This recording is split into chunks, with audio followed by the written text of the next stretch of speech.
Hello everyone! So welcome back to my channel. So ang ating topic for today is paano natin nasisecure ang ating Facebook account sa mga unauthorized na tao. Tara! So syempre punta muna tayo sa Facebook. Then click natin yung ating 3 lines. Hanapin nyo lamang yung settings and privacy. Tapos click nyo na lang ulit yung settings. Mapupunta naman tayo dito sa my account center. Click nyo lang yung ating account center.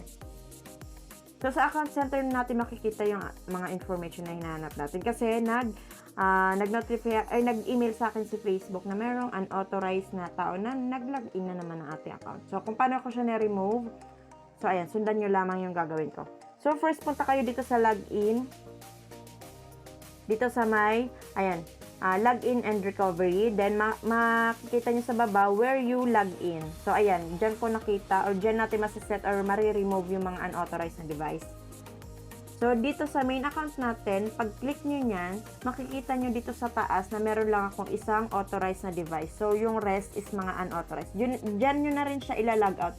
I-click nyo na lang siya, i-select nyo na lang yung mga unauthorized na unit or mga cellphone na hindi naman talaga usually ginagamit. So, dun nyo siya isi-set.